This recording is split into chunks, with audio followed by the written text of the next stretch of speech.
Welcome to the Polygamer podcast, where gaming is for everyone. Join us as we expand the boundaries of the gaming community.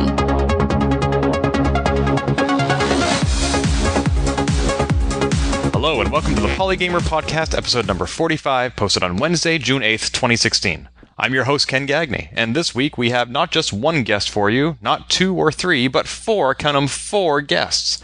This week's podcast is the audio from a panel I moderate at PAX East 2016 held on Friday, April 22nd in the Bobcat Theater. The name of the panel was You're a Games Journalist, Now What? And it gave attendees a behind-the-scenes look at a career in games journalism. You'll hear in the audio from that panel why I put the panel together and who the panelists were. But it's a topic that I was really excited to share with this audience.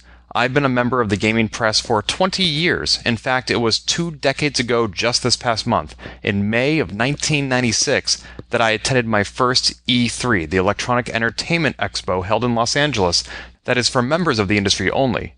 Although I have never made a full-time career out of games journalism or anywhere else in the games industry, I have nonetheless been working part-time in a variety of outlets and media, from hometown newspapers to user group newsletters to websites, magazines, podcasts, and YouTube channels. Across multiple media to outlets that reach anywhere from 300 to 250,000 people. When I graduated from college, I did make an earnest effort to make this into my full-time career. That didn't pan out, but this panel gave me the opportunity to hear from people who did pursue and were successful, whether through grit, talent, determination, luck, or some other quality that I simply lacked. So if you, like me, have ever wanted to make a living as a games journalist, this panel will let you know what to expect or what you're missing out on. The audio in the room that night actually wasn't all that great. I found out after the fact that some audience members had trouble hearing us, even though we were mic'd. Fortunately, my friend Lon Seidman, whose YouTube channel you should check out at lon.tv, was in the room with his AV equipment and was able to not only video record the panel, but also jack right into the PAX East soundboard and capture some nice, crisp audio from all 5 of the speakers. Thank you, Lon, for making this podcast possible. The video of that panel will be forthcoming. In the meantime, you can find a transcript of this podcast posted at polygamer.net or plyg.me/45 for episode number 45. And there will also be write-ups available. One that I wrote for a Harvard University publication called Pangyris, and another written by Mr. Jonathan Glover, an audience member of the panel, who wrote for spritesanddice.com. There are links in the show notes. Moderating panels is one of my favorite things to do at conventions. I've done it in 4 years in a row now at PAX East, as well as at GamerX this past December, and pretty much every summer at Kansas Fest, the Apple II event in Kansas City. I'd love to moderate additional panels and would love your feedback on what the topic should be or even where they should be held. Do you want me to attend MagFest, PAX West, RTX? Let me know. Leave a comment, a voicemail, or an email, or a tweet at Gamebits. In the meantime, my thanks again to everybody who made this panel possible, whether they volunteered their time to be on stage, asked a question from the audience, or were responsible for the organizing and management of the room and the AV. And now, on with the show. Hello, if you're looking to see what it's like to be a games journalist, you're in the right room. Welcome. And I hope you've all had a wonderful first day of PAX. Thank you for coming. I hope you've all had a wonderful first day. I'm glad you weren't part of the mass exodus when the show floor closed at 6 o'clock. This is about You're a Games Journalist, Now What? And the reason I'm doing this panel is because several people on this stage right now have done panels at PAX about how to get into the games industry, how to pitch a freelance article to an editor. And they have had that conversation so many times. I'm curious, what happens next? What happens when they accept your pitch and it goes really well and all of a sudden you're a contributing features writer for a major gaming magazine? Is it really everything you hoped it would be? And so tonight you are going to learn what it's like to actually work in the games journalism industry. And the people we have speaking on this topic include Samit Sarkar, who is a senior reporter for Polygon. Hello.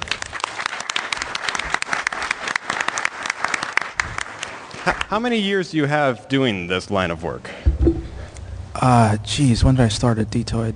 Like 8? Yeah, 8 plus. 8 years. Wow. Something Okay. like that. Because we have like 50 years total experience. I'm going to guess I've got 8 years. I think so. Yeah. I mean, they're the newcomers. This is the kiddie table. No, I'm kidding. I deserve it. I'm completely kidding. There was a lectern here that was preventing me from seeing the rest of the panelists, so we removed it. Hence the gap. There is no actual gap between any of the speakers up here. It's the wage gap. Yeah. Topical. Yeah. They're the ones making the big dough Fair. over there. So. And then we have Susan Arendt, executive editor of Games Radar, formerly of Joystick and the Escapist magazine, and also co-founder of Take This, whose AFK room you should check out. What is Take This? Take This is a nonprofit dedicated to increasing empathy, education, and awareness about mental health issues within the nerd community. The AFK room is 251. If you feel like you're getting too stressed out from the show or you just need a break, please do come visit. Thank you. And you are, as I said, executive editor, but up until about a month ago, you were managing editor. Yes. So is it the same thing as now you get to execute people? Yes. Okay. What is the difference? Like, what? Okay, so the difference, and here's something you will learn about working as a game journalist. Different titles mean different things at different companies. In the UK, they don't really do editor-in-chief. They do executive editor. So to make my position in the US match the position of my peer in the UK, they called me executive editor. Here, if it was the other way around, he would be editor-in-chief. Very good. Thank you. We also have over here Alexa Ray Corriea, editor at GameSpot, formerly of Polygon. Hello, Alexa. Hi. Hello. Is it on? Okay. Thank you for having me. Thank you for being had. Any major oversights I've made in your introduction? No, that about sums it up. I think maybe I do have the least experience of everyone sitting on this panel, so. But this is the second of 5 panels she's on this weekend. No, she's on 6. I'm only on 5. Wait a minute. Are we? I'm including the Paximania as a panel. Oh, so that's so maybe. I mean, it kind of counts. Okay, 6. Paximania totally counts. Okay. And she was on an amazing panel just earlier this afternoon about Tomb Raider. I love Tomb Raider. Excellent. And finally, well, not finally, we also have Holly Green, features contributor at Paste Magazine, formerly of Game Ranks and Destructoid, and author of Fry Scores, a cookbook of video game recipes. It's okay. Hello, Holly. Nice to finally meet you. I know. Like, we did a podcast together, and we've never actually met. And, I know. and that was a lot of fun, though. Yay, so welcome. Really glad to be here. Thanks for having me. Thank you. And finally, there's me. I'm Ken Gagne. I am the host of a podcast called Polygamer, which advocates for equality and diversity in gaming. I also have a YouTube channel, Gamebits. I'm the editor of the last remaining print publication dedicated to the Apple II computer, currently in its 21st year. And more locally, I'm also on the faculty of the publishing department at Emerson College here in Boston. Any alumni or students here? None? Okay, you all fail. Great. Thank you. Okay, now clap for the teacher, guys. For real. So these are our Twitter handles. You're welcome to follow us or tweet at us. You can also use hashtag PaxJourno, which is in the lower right corner. If you wish to contribute to the discussion while it is being had, I will be following that stream and incorporating your comments into the conversation. There will also be Q&A at the end. So in the meantime, I want to start the conversation by opening up to the panel with the question, how awesome is it to get paid to play video games all day? I wouldn't know. No. Yeah. What else is there to do? What does a typical day look like for you, Susan? For me, I'm in kind of a unique position in that I'm managing a team in 2 countries and 3 different time zones in the U.S.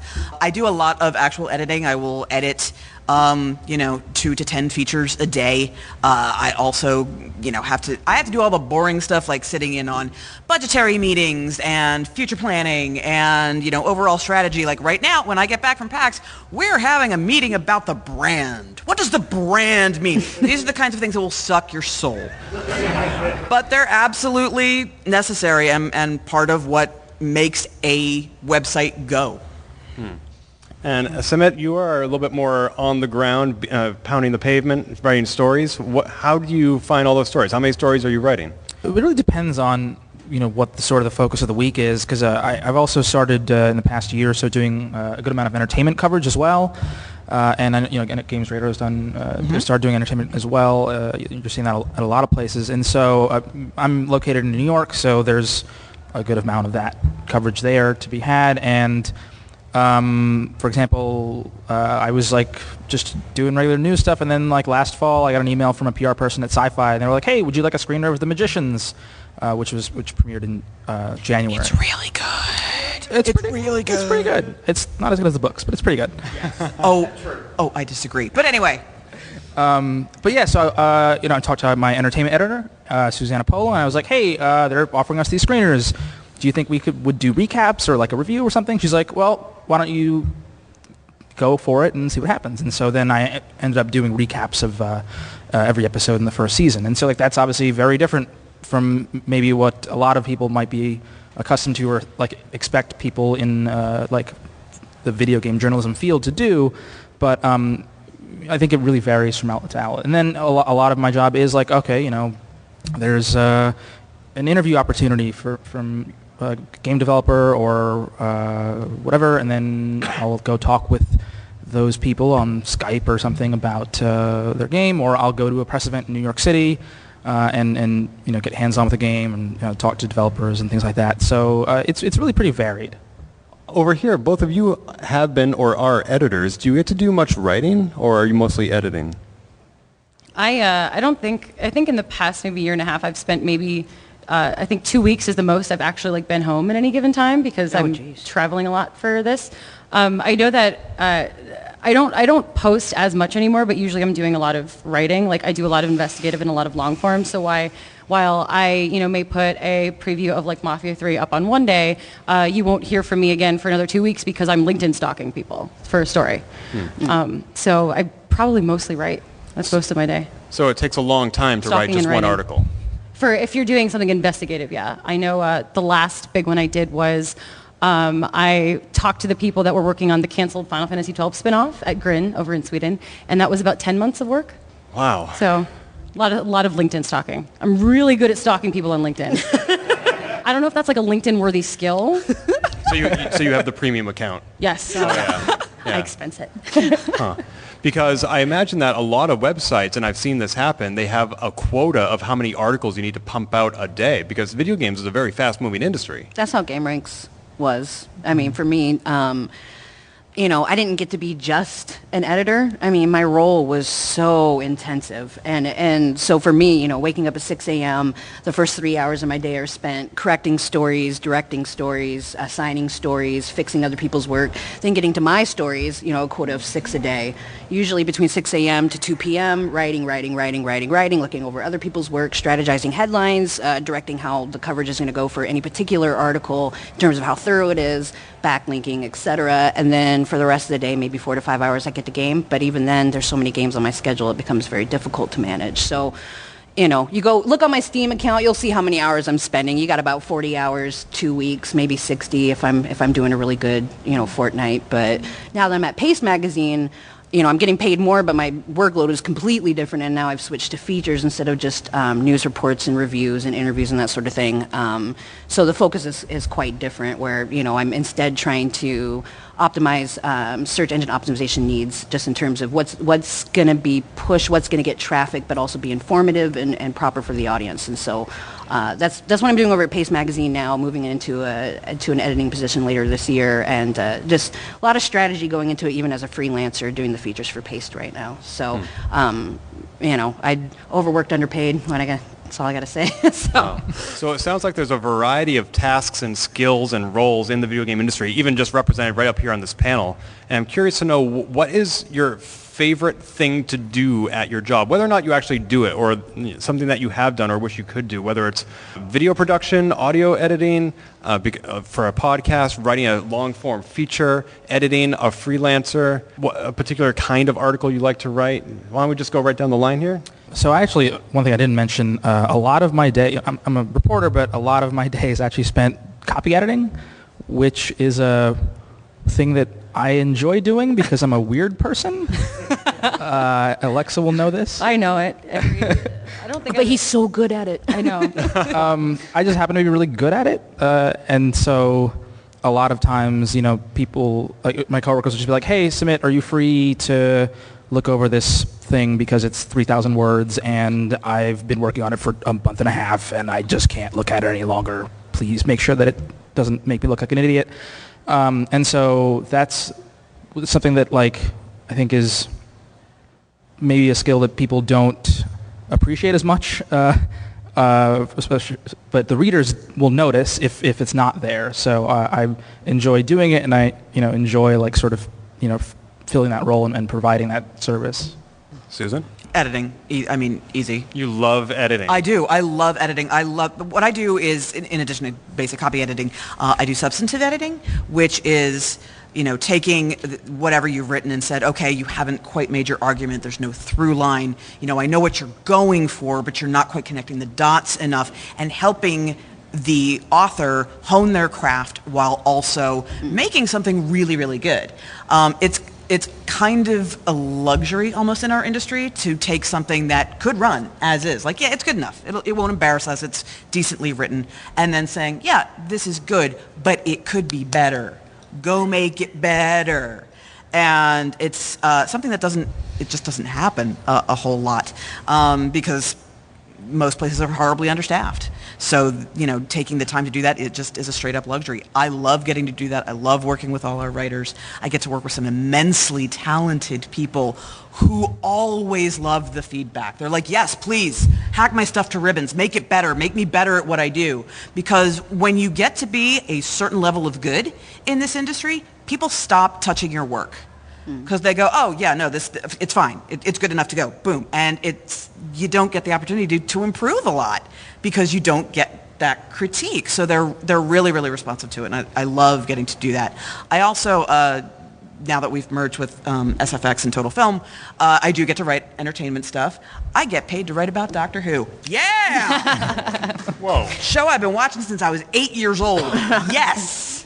Yes. But I also get to write about mobile games in a way that will get people to pay attention to them, because there's still a really big stigma about mobile games. Everybody thinks they're all, it's freemium garbage with microtransactions and meh, meh, meh. Yeah, trust me. Let me put some in front of your face. You'll be fine. Very good. What you said about working with editors to become a better writer, that's something that is lost when you go the Patreon route. Because a lot of people, they decide, I don't want to work with an editor, I don't want somebody telling me what to write, I want to choose my own stories, but then they don't have a team supporting them. True. And you lose a lot of the synergy and collaboration that happens in a team-based environment. So, and that was something that Alexa said that you wanted to talk about. Yeah, no, sorry to interrupt the flow with my thoughts. No, it's your turn. No, the most valuable experience I ever learned was actually while I was working at Polygon and writing features for Russ Bits. I was super cocky in my first year writing, and I really hated getting feedback, and I was always really cranky about it.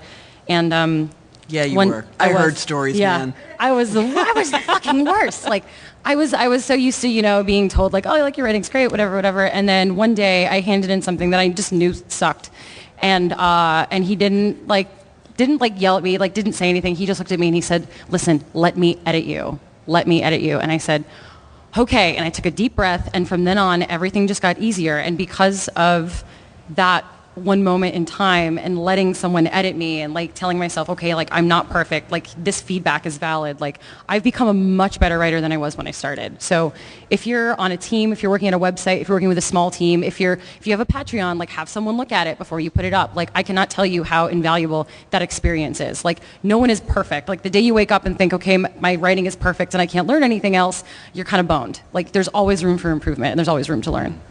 Yeah, 10 years ago, I was working on a piece, and I sat down with the editor, and she went through all these red marks that she had made. And every time she made a point, I interrupted her and explained to her why I had written it the way I did.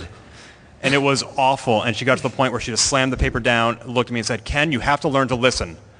And it was mortifying for both of us, and it was a life lesson for me.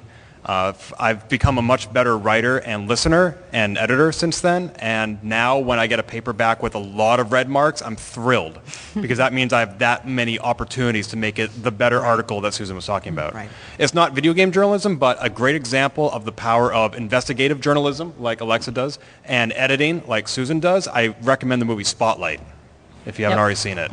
Great movie. Very powerful movie. So, and Holly, what is it that you love about your job? I've over the course of 8 years, I've had to take on a lot of different roles. I have written so many different kinds of things over the years. I mean, you put me in almost any role and I'm going to adapt really well, whether it's a feature, it's a listicle, it's a guide. I write amazing guides, and daily news reports. I love absolutely all of it because I love providing information to people. I love figuring out what information do they need, how are they going to start looking for it, where, finding a way for them to get a pass to that information. I just like it. If I wasn't a games writer, I probably would have been a teacher or a librarian. It's just something I love to do. So, it's hard for me to choose between, which I like better, editing or writing, just because sometimes I feel like if I could just print out my employees' posts and just take a big red pen, I would just love every minute of it, just like, cutting it to shreds and giving that feedback and that guidance, giving other writers as they improve is incredibly rewarding. I got to see a lot of that over the past 3.5 years at GameRanks. Incredibly rewarding to find really great talent and to cultivate that. At the same time, the stuff that I write personally for myself is also incredibly rewarding. I don't know if anyone's here familiar with my work, but I write about depression, OCD, physical disability, child abuse, all these different things. And every time I walk away, not only feeling like I shared a very vital, important part of myself through the lens of video games and our relationships with them psychologically through the avatar, but, I have people come to me and they say, this meant so much to me.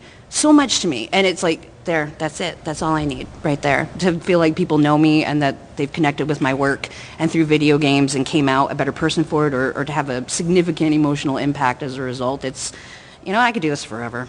So that's what I love. Wow. Aww. And it's so great that we get to do that. It is great. So there are obviously a lot of things we love about this job. I'm sure there's some things we hate, but there's also things that are really hard to do. We may love them, we may hate them, but I would like to know what is one of the hardest assignments you've ever had to work on, whether it was given to you or something you chose to tackle, and hopefully something that at some level you found satisfying, but was one of your greatest professional challenges. Anybody want to volunteer? Hey, I'll start. Go for it. When I was with Destructoid, probably the biggest challenge I've ever faced as a writer was getting thrust into a situation that I didn't know what I was getting into. And the new Tomb Raider had been just announced, and their creative director, Noah Hughes, I believe, was the person I was meeting with. And I hadn't been told by Hamza Aziz that I was doing an interview, and I had never ever done an interview. And I admit that to this day, maybe I'm not that great about it. I have a little hard time sometimes anticipating the questions I should ask somebody about that. But, just got thrown in the middle of it, and I managed okay. And the piece that came out of it, about Tomb Raider, examining kind of just the feminist aspect of, the reboot of the entire series and addressing some of the criticisms and contrasting that with the interview that I had with Noah Hughes and getting to the heart of the creative direction of the game and how much passion there was behind it and love for the game. That was so hard, but had I not been thrown in it like that, it was an experience I really needed to have. We all need to be challenged like that, and I made it okay, but that was probably my worst moment, most challenging moment as a writer. And you grew as a result of it. Yeah. And here you are. Samit, let's hear your story. So this is kind of a weird one, I guess. This is a thing where I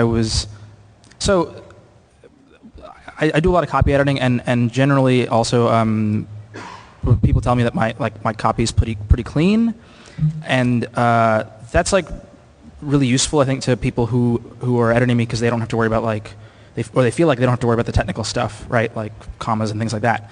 But I think sometimes that tends to, when people are just looking over my work, they kind of tend to maybe not look at it as closely. And so there have been times where I've made factual errors or things that are kind of serious errors that maybe have not been caught in the editing process, and then something goes out on the page, and then all the comments are like, "Hey, you idiot! What are you talking about?"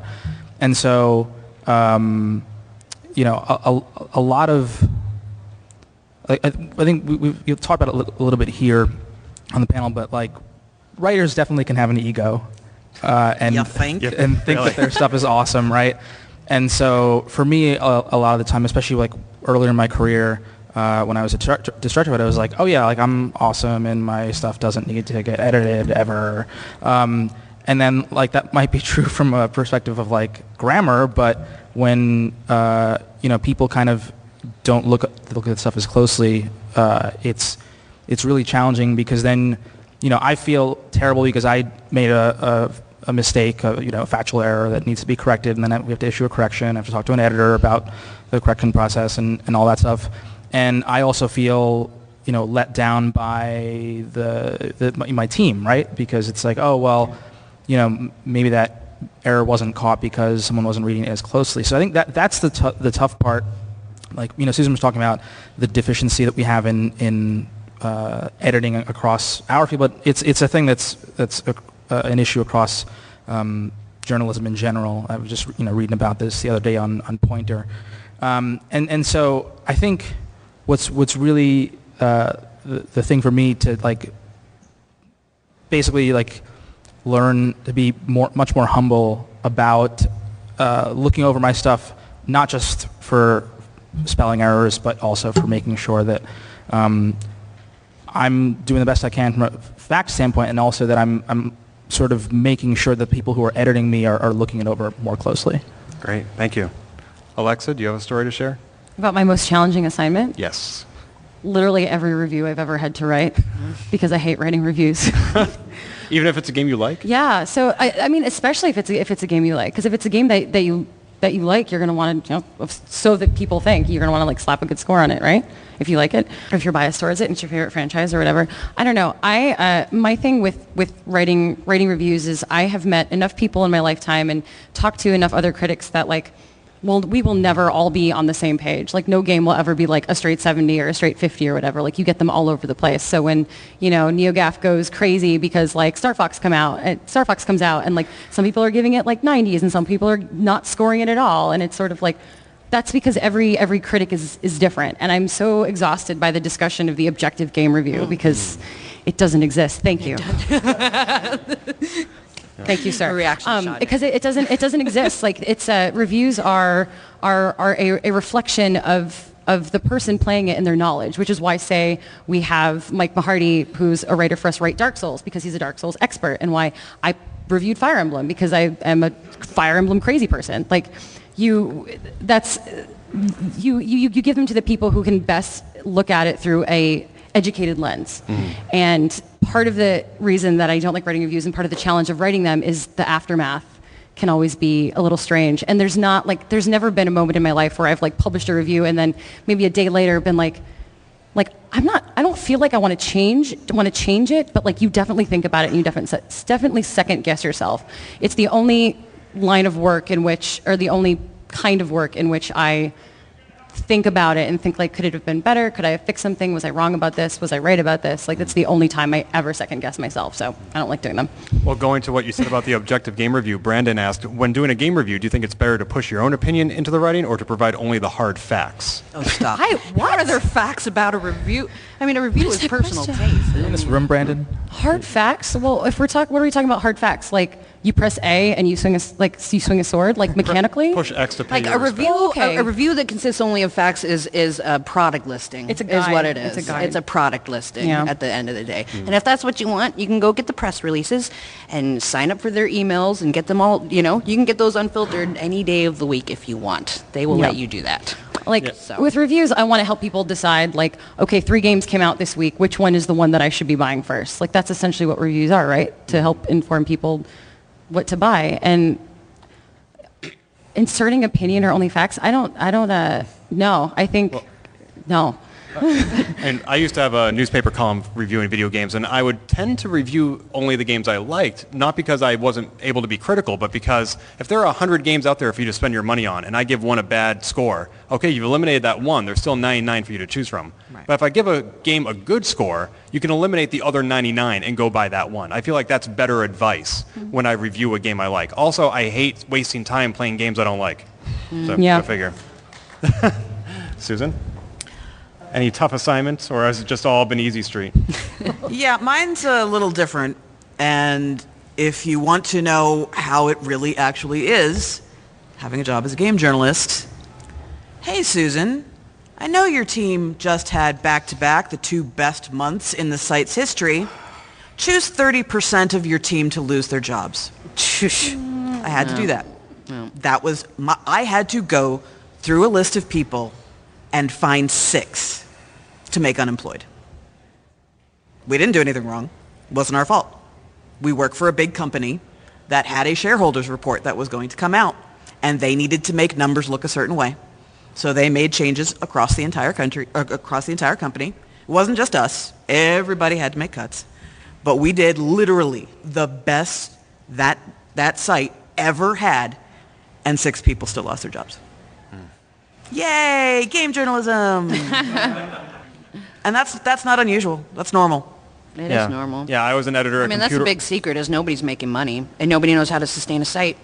You know, it's almost a lost cause. There are very few places for anyone to have a paying gig. And you're looking at this panel up here, you're looking at people who have paying gigs, and it is by the skin of our teeth. We are very lucky to be in this position. Because when I was at GameRanks, guess what? I wasn't being paid very much. And I had to fight for people to be paid a living wage. Not even a living wage. You know, the only person who's actually making a living wage at GameRanks is Jake Baldino. And we have we had 1.7 million subscribers on YouTube when I left. Only person making a livable wage at that site. Here's the workload at GameRanks, before I got there and pushed for a better wage. It was $250 a month, 6 posts a day, 5 days a week, at least 1,500 words a day. That's 4 to 6 hours of work. Do you think that's worth $250 a month? It's not. And I pushed really hard for that to get bumped up to 500. Guess how much I was making as the editor doing all the work I just listed on top of those 6 posts a day? I wasn't making any more than those writers. All right? And my editor-in-chief was making 3 times as much as me for less work. So that's the reality you're looking at. You're not going to make it in this business unless you have enough initiative to be a reporter, but also enough initiative to push hard and hard when you know that it's almost hopeless. If you can't push hard enough with that initiative to make a spot for yourself, then you might not belong here, to be honest. Because that's what we're looking for as reporters. If you don't have anything important and new to say, you're not going to get a position anywhere, and maybe you don't deserve it. We have a lot of people out there who want to say games are great. What are you going to say that's new and different? And Susan and I had a really good panel at PAX Prime about getting into the industry, and if you don't write for free was number 1, because value yourself, I think, was number 2. Like if you want to do this and you're freelancing and you go to an editor, go in and say, I am, $300 an hour or whatever it is. I don't remember. I freelanced a long time ago. But if you're going to do this, you have to value yourself. And if you show the person that you want to write for that you value yourself, then they will value you as well. So, Yep. Yeah, I used to be an editor at Computer World magazine. Computer World's the same company that did Macworld, PC World, and GamePro, all of which are now out of print. They're all just websites. I left that company 3 years ago because after 6 years I was making as much as when I'd started, which was a living wage, but no raises for 6 years. And the 3 years since I left that and went into healthcare social media, I've doubled my income. That's how much more I make. The most money I've ever made from video games was my YouTube channel, where I have multiple videos that have several millions of views each. And I've made in the last 3 years $20,000 total across 3 years. That's about $6,000 to $7,000 a year, or $500 a month, which is about how much Holly was making at GameRanks, or maybe even twice as much. So that's not a lot of money. So I'm actually the only one up here who I don't think has done gaming as a living, games journalism. I do it on the side. But this does tie into the question of somebody asked, we're all doing, some people are doing investigative journalism, some people are doing 5 posts a day, very different extremes there, but we're all doing writing. And video has become very sexy in the past few years. And even because it's easier to monetize. Yes, it's very much easier to monetize. I mean YouTube takes, I think, 45% cut, but they still give you quite a bit of money in my experience. You have to make several millions of views, but it does start to add up. So where does video come into play if we are all writers? Are we going to be out of a job soon? Yeah. I just got to write. This took a dark turn. Again, if you legitimately want to be in this industry, there is stuff you need to understand about the way the money works, right? So ads on the website don't do dick to put any cash in the pocket because everybody uses ad block. Nobody's seeing them. You got to get too many impressions to pay the bills. The ad rate for video, way higher and much harder to skip. So that is a big part of why the push is for video. Also, people don't want to read no more. They're like, I've got too much to do. Or also, alternatively, they just have it on in the background while they're playing Minecraft or they're playing whatever. They're doing other things. So if you want to increase your value, learn how to edit video. Yep. Straight up. Yep. Because YouTube And Twitch, that's the future. That's it, guys. That's it, I really tried to secure my position over at GameRanks, but the only thing we could really do, in terms of, we could see the writing on the wall. YouTube was coming, our channel is becoming so popular that at some point we were figuring the publisher's not going to even want to do the site anymore. What's even the point? And so we were trying to secure our positions by, writing the content, writing that, here's an idea for a video, here's the bullet points, here's some things that Jake could say. Eventually we got phased out of that so that we couldn't secure our positions there. But man, if you're a writer, I don't really see any other way other than starting to pursue video. I really don't. You have to be a personal brand so much of the time, and that's hard for any one writer to maintain. Most of us just want to write. We don't want to have this social media presence and streaming nights and all this stuff just to get people to pay attention to our careers. But what else are you going to do? And it's all futile at this point. So there is a place for writing, but you should prepare for the future as well. You need to be adaptable. You need to always need to be have adaptable. An array of skills in your toolbox. Be personable on camera, or know how to edit video, or know how to edit audio for a podcast. Write, or know how to write scripts as opposed to writing news stories or reviews or features. The idea that you're going to be just a reviewer, forget it. Nope. That is no longer sustainable unless you want to do it as a hobby, on the side as a supplement. Then totally, absolutely, you can specialize like that. If this is a thing you want to do to pay your bills on a regular basis, you need a lot of skills because you are going to be asked to do a lot of different things. And the plus side of that is they're mostly really cool. They're mostly really entertaining and challenging, and you'll get to do creative things and see your ideas, play with stuff, and hey, wouldn't it be cool if we tried this? And that's really, really awesome and fulfilling when it works out. So that's the upside of all this. Yeah. And there is a place for journalism. I have a friend who used to work for CIO magazine, and then she went to Information Week and got laid off from there. And so while looking for a full-time job, she decided to go into freelance, and she now makes $12,000 a year more as a freelancer because she's getting paid $1 a word. Oh my God! Yeah, freelancers make dope cash. That's how much I make as Just a freelancer. saying. Oh my God! Where are you writing? I'm writing for IDG for Computer World. I'm writing that down. Yeah, I mean they don't do video games at all. My friend and I were writing about enterprise IT, but yeah, the freelancers pay really well. Yeah, that's the thing. Like, if you will make way more money doing this same exact thing in another industry, you will. It won't be nearly as cool. You won't get to do rad stuff like get on a panel at PAX and talk and nerd out over Overwatch or something. But you'll make a lot more money. And a lot of the skills are transferable. I learned to do audio podcasting at Computer World, and now I have my own 2 video game podcasts, which everybody on this panel except Samit has been on, which is really cool. I think it's the important thing is to just always be open to trying new things in terms of like expanding your skill set. So like I started out, I was just doing like news posts, and then I was the only sports guy at Destructoid, so I started doing reviews. And those are really bad. Please don't look them up. But then I got better, maybe, and then also a little bit, and then I was on a podcast at Destructoid, and then at Polygon I've been, like I said, doing entertainment coverage and also doing video stuff. Like Alexa and I were both on this defunct video show called Speedrun that you may have seen. I miss it. I liked that show.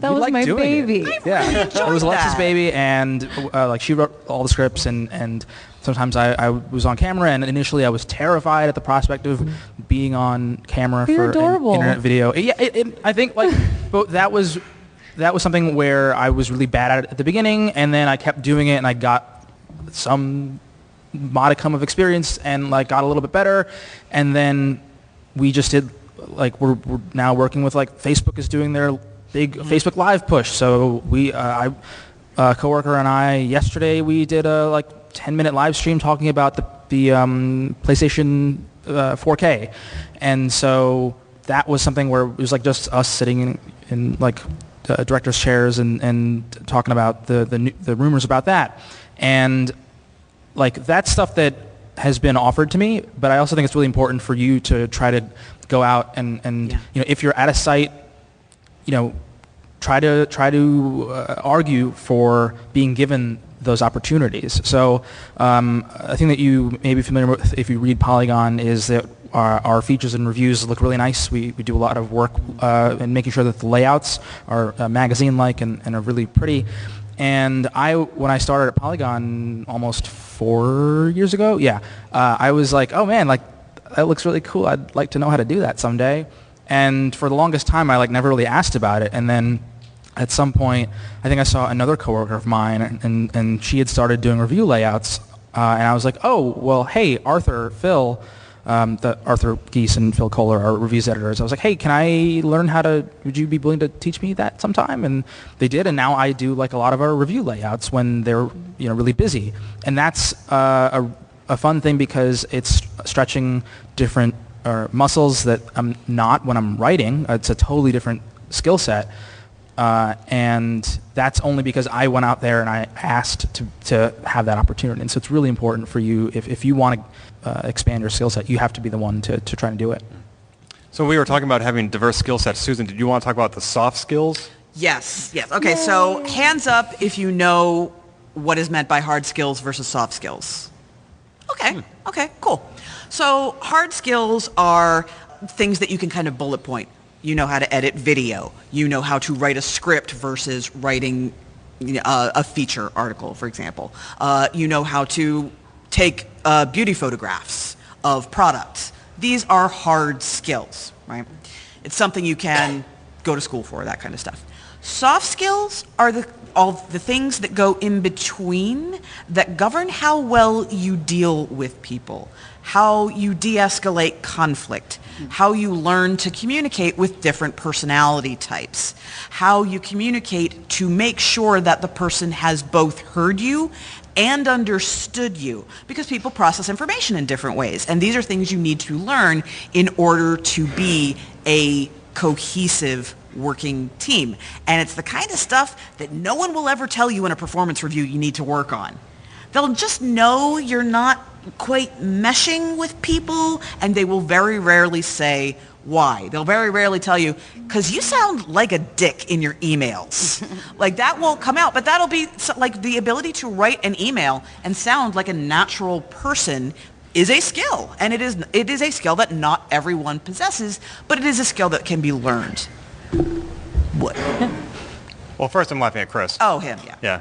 But I'm also thinking about an incident I had at work last year where it was a very high-pressure situation that, if it escalated, could result in millions of dollars of lawsuits and people losing their jobs. Not good. No. And I dealt with it, but in the course of doing so, I wrote some emails that made me sound like a total dick. When I should have just picked up the phone and talked to the person, because I would have been better at that in that tense situation. And that is a valuable thing to know. Like, I should have this conversation verbally, because if I try to do it via text, it's going to spiral out of control. That's an excellent example of a soft skill, knowing that about yourself or knowing that about someone else you work with. Mm-hmm. So when you need to resolve that conflict, okay, what is the best way to actually bring this down so that we are working towards the same goal as opposed to we're trying to win? Right. Yeah. So I'm going to open it up to questions after I ask one more question of the panel, which is, what do you wish you'd known about this line of work before you started? Alexa? Can you come back to me? Yes. Holly? I think it would have been really good for me to know my own value going into it, that if someone isn't willing to pay you for your work, walk away. And if your work's not valuable enough to be paid for, then work on it. Know your own value. Don't let it, if someone's getting paid, from the clicks on their website, that means you should be getting paid for your work. Don't let anyone push you around, Do no harm, take no shit. That's what I wish I would have known. Thank you. So. Samit? We were talking about it earlier about skills outside of writing. Like, when I started doing this, I had messed around with some video stuff for a project like my first semester of college years before that, and had never really tried any of that stuff. Had never done like any on-camera stuff, and it's not that I think that I'm like way behind the curve and going to be out of job soon necessarily, although that may be the case. But yeah, I mean, I do wish that I had explored that stuff myself earlier, in sometime in the previous 8 years, or had started out with some kind of background in that arena, because I think it's pretty much necessary at this point. And you know, I'm lucky that I have some other experience doing stuff like Photoshop and taking photography and things like that. But yeah, like I was saying before, it's really important for you to do as much of that stuff as you can, and I wish I'd gotten into it earlier. Yeah, what I would say, and this is sort of a not quite that important, but it makes a difference, which is that time spent producing media about video games takes away from time spent playing video games. Like, I spend so much time producing my weekly audio podcast that I have not played a video game in like the last month. Oh. I know. Well, obviously, I've had other shit going on the past month, but okay, true. I could have really used video games this past month. I could have used that pressure release, but instead I'm like, no, I got a deadline. I got to stick to my deadline. So I love having the opportunity to share this passion with people and have them donate and dedicate their time to coming on my podcast and trusting themselves and trusting me to talk to them. But I'd also really like to just have a Saturday where I don't have to get out of my pajamas so I can play video games.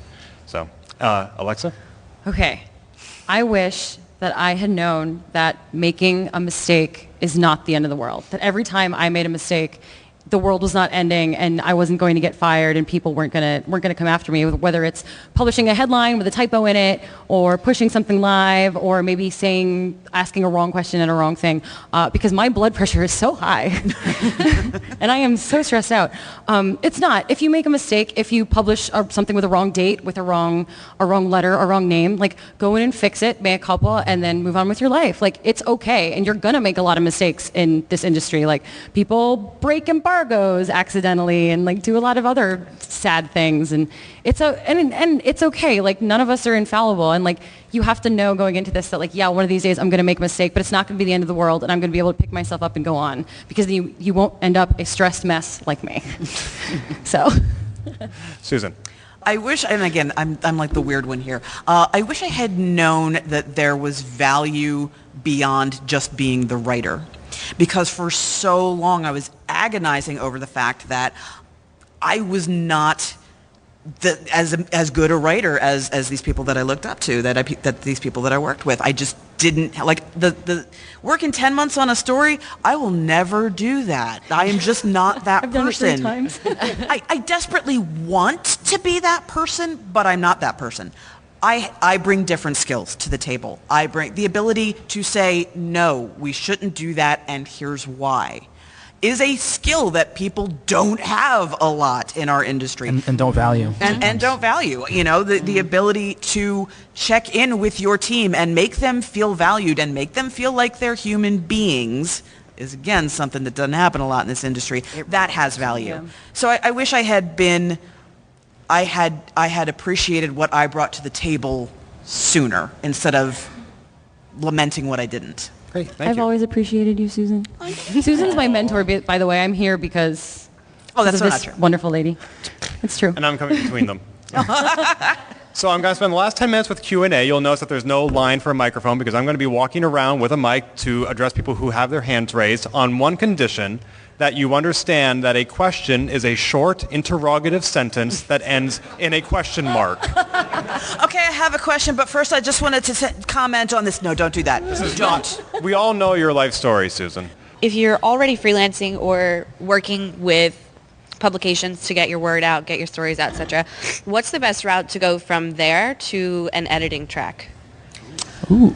Wow. There isn't one currently because editing is not particularly valued. Everybody really in our thank industry, you. It's Unless you're really Samit. not. It's not. It's not. Everybody in our industry is called an editor, whether they actually edit or not. I don't edit anything, and that's my title. And you're an editor, right?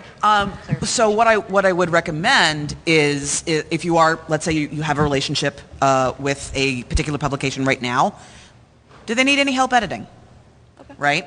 And try to do some freelance editing for them, or alternatively, take on freelance editing jobs. I was actually just going to ask clarification Yeah, I mean, wise for if that's me valid. personally, the way I got my editing position was by making myself invaluable. I showed up at the site, and within days was like, oh, this is a disaster. You need to do this. You need to do that. You need to do this. The tons of stuff. Our employee chat lobby, our employee email addresses, all these things I started pushing for, a new infrastructure on the back end, pushing and pushing and pushing and pushing till finally Ian was like, you should be my managing editor.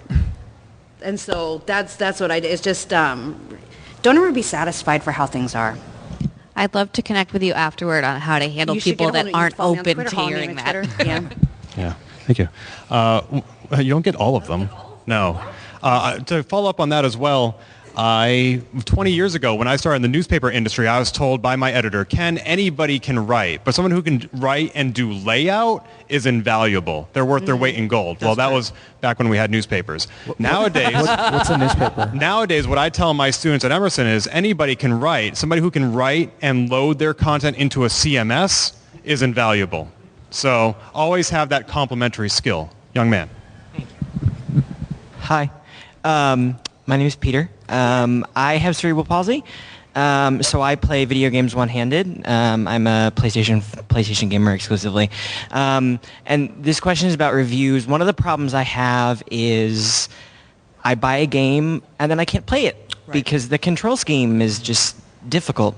So for example, in like The Witcher, when you use the touchpad to swipe up to get the inventory, that in battle would just keep happening. So you'd be in a boss battle. And so one of my problems is reviews don't talk about accessibility in games. You're right that they You're right, don't. it's a problem. Are you familiar with Able Gamers? Yes, I am. I love Able You Gamers. should be reading everything they do and in touch with them all the time. Like, what they do is So my question is, do you or do your sites think about it more now that like the PlayStation has custom button assignments and Xbox has been doing things? Because I mean, you Alexa, you talked about like 3 games coming out this week, and I read reviews and it's like, well, can I play this? It's something, and it's not a great feeling to buy a game and then figure out. No, you're absolutely right. You are 100% correct. And I think even someone disabled like myself, I have a condition very similar to MS, and so that's why I'm primarily a PC gamer, because controllers are very hard for me to use after a certain period of time. It's very hard even for me as a disabled person to remember that there's accessibility issues that need to be addressed, and that's something we always need to be criticized on so we can take that into consideration. I mean, just now we're getting the awareness that we need to talk about, are there colorblind options? Right? Stuff like that. And it's so hard to remember even as someone who has those problems. But, you speak up, you talk to us now, and it's something we can log away and keep fighting for. I really love what Able Gamers are doing because it reminds me every single day I need to take that into consideration. Too often we put the burden on disabled gamers to just figure it out themselves with different controllers and things. And there's class issues there that you encounter because not everyone can afford to do that. So, I'm personally committing to being better about that. I'm not good enough about it. Cool. Yeah, Able Gamers is a nonprofit that works with developers to make the software more accessible, and they work with the players to make sure that the hardware is more accessible. There's also a group in the UK called Special Effect, which focuses on just half that equation. They work with the players to make sure the hardware is more accessible. They are awesome. Special Effect is great. They are awesome. Yes, so I highly recommend seeking out both of those resources. Even if you don't live in the UK, Special Effect has a website, so check out their resources. You get a Steam code. So we have time for like 2 more short questions or 1 really long one, so I'm going to spend my time running all the way back here. Hi, how you doing? I'm a senior editor of a website. Everybody that I work with, we're all over the United States, Australia, and the UK and Europe. How is it? Because I know one of you. I'm trying to remember the names. Hello. I know you're dealing with people in the US. You were dealing with people in the US and the UK. How does that does that become cumbersome, and how do you deal with that hump? Okay, yeah, absolutely. That's a really good question. And it goes back to the soft skills we're talking about, because the ability to manage teams remotely, dealing with different time zones, dealing with different cultures is a skill. It is something you have to aggressively work at, because there's a whole lot of out of sight, out of mind. Mm-hmm. And, I'll just send an email and that'll do it. Yeah, right. Programs like Slack or to Discord. A lesser extent HipChat are invaluable for, look, it's not that bad. It's okay. Slack would be your gold standard. That's going to allow you to for people to comment at each other and feel like they're all physically in the same space.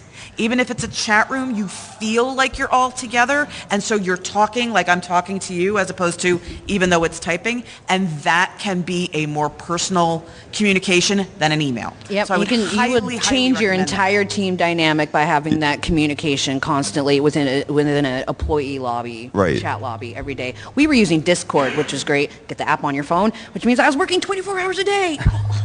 Yeah, like I have Slack. But it works, so. Yeah, like we use Slack because our editor-in-chief was sitting somewhere over there. He did recommend that. But then also, what about those that don't like to communicate? How do you kind of work that out, you know? Your first task is figuring out why they don't like to communicate, right? Because you do not assume intent. Do not assume this person doesn't care or is being difficult or is a jerk. First, you need to figure out what it is about them and the way they process the information and the way they deal with people that is leading them to not communicate. They may not have any idea that it's a problem. So that's where you need to start. Like, okay, here's the thing, and discuss the behavior, not your assumption why the behavior is happening. Hey, I know you care about this site as much as the rest of us. It would be really great if you could be more communicative because that would be helpful. I noticed that's not something you seem to do a lot, and I was wondering if there was anything I could do to make it easier for you, right? Like your job is to give your team the tools they need to succeed, whether that's your attention, whether that's Slack, whether that's a conversation about why the F don't you write a goddamn email, what is your problem? Maybe don't phrase it like that. All right. Very good. And this ties into a question we got on Twitter about social media. I had a student in my class last semester who wanted to get into video games journalism, but he is not on any social media, and he refuses to be. And Serenity Caldwell from iMore was our guest speaker that night, and he asked her, is it important that I be on social media? And she said, it's important that you know how to use social media. Yes. If you're not on there personally, you need to know how to represent a brand. Yes. So you need to know how Twitter works, how Facebook works, even if you yourself are not comfortable being on Twitter. We have time for one more question. And you haven't done this side of the room. Yeah, you that side? Yeah, you're right. Actually, I'm sorry. I didn't mean to ignore half of the population. Let's go right here. Oh, we're used to it, yeah. Hi, I'm a writer. I'm not a journalist. I'm a poet, and I write like science fiction, short stories, and I've slowly been working into like creative essays and stuff like that. But I find myself having to like put QR codes as titles of like Godzilla blowing up a building or something like that, and like I'm trying to incorporate technology into my writing.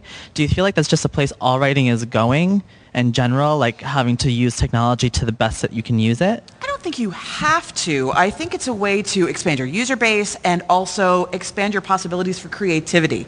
If you look at it less as a burden and more of an avenue for new ways to express yourself, then it can be both useful and enjoyable for you. Thank you so much. And who had a question that didn't get asked? Did somebody in the front row have their hand up? No. Yeah, well, you don't get the question, but you get the Steam code. So, all right. And that's all the time we have. Thank you so much, and enjoy the rest of the weekend. Thanks for coming, Thank you. This has been Polygamer, a Gamebits production. Find more episodes, read our blog, or send feedback at polygamer.net.